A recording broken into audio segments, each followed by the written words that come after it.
Tamil Senior Grade, February 2006. Get ready, start.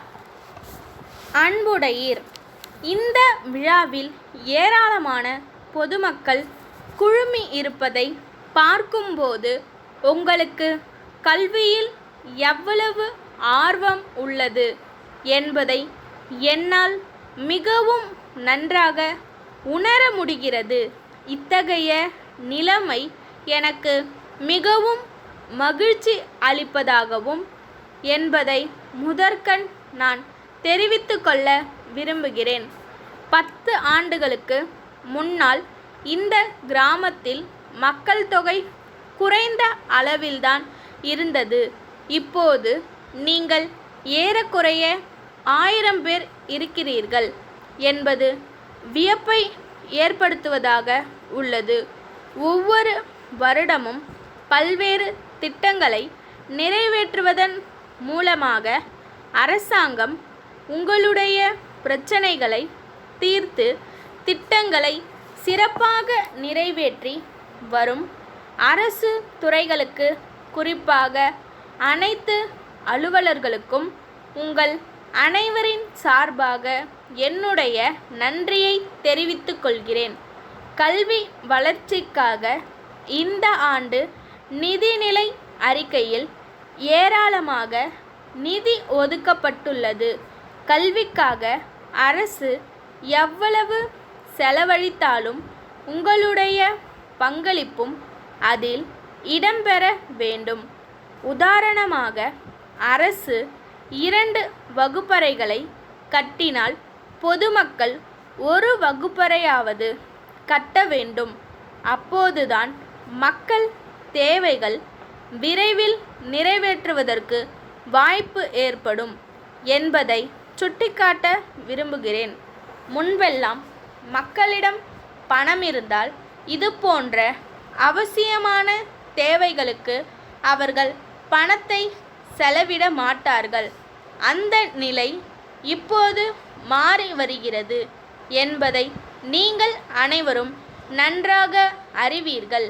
இப்படிப்பட்ட பள்ளி கட்டடங்களை கட்ட வேண்டுமென்ற நல்ல சிந்தனை மக்களிடம் வளர்ந்து உள்ளது பாராட்டத்தக்கதாகும். குழந்தைகளை பள்ளிக்கு அனுப்பிவிட்டால் மட்டும் போதும் என்று நினைத்துவிடக் கூடாது. கல்விக்காக அரசு வருமானத்தில் 40% அளவுக்கு செலவிடப்படுகிறது. ஆகவே பெற்றோர்களும் பொதுமக்களும் பள்ளி கூடங்களுக்கு உதவி செய்ய ஆர்வத்துடன், முழு ஈடுபாட்டுடன் முன்வர வேண்டும் என்று இந்த சந்தர்ப்பத்தில் கேட்டுக்கொள்கிறேன். பள்ளிகளில் பயிலும் மாணவ மாணவியர் ஆரோக்கியமாக இருக்க வேண்டியது மிக மிக அவசியமானதாகும்.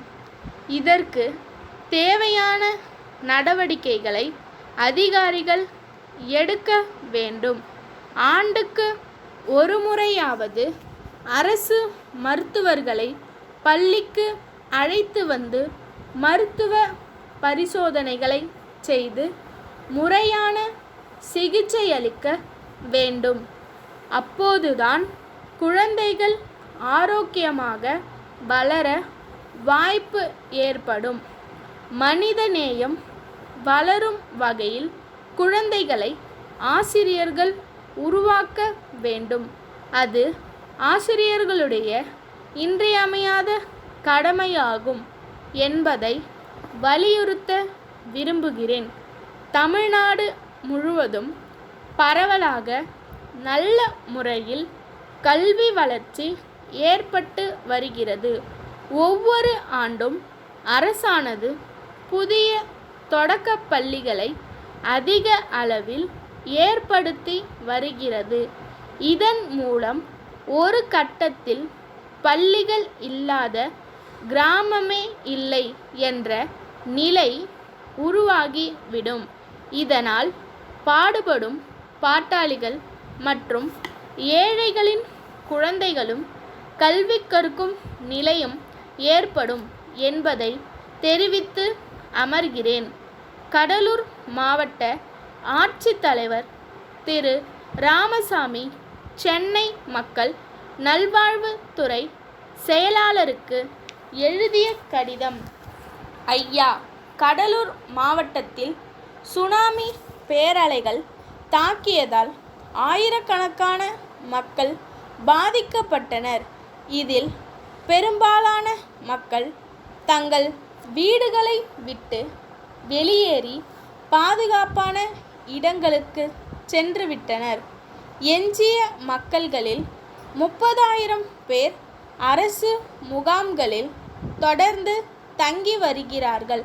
அவர்களுக்கு அரசாங்கம் தேவையான உதவிகளை வழங்கி நிவாரண பணிகளை செய்து வருகிறது. மாவட்ட நிர்வாகம் சார்பில் உடலளவில் பாதிக்கப்பட்டுள்ள மக்களுக்கு சிகிச்சைகளை அளிப்பதற்கு பல்வேறு குழுக்கள் அமைத்து செயல்பட்டோம். சுனாமியால் மக்கள் உடல் ரீதியாக பாதிக்கப்பட்டுள்ளதை விட மனதளவில் அதிக அதிர்ச்சி அடைந்து இருக்கிறார்கள். தங்கள் குடும்பத்தினர் மற்றும் உறவினர்கள் இறந்ததை நேரில் பார்த்ததால் அவர்களுக்கு இந்த நிலை உருவாகி உள்ளது.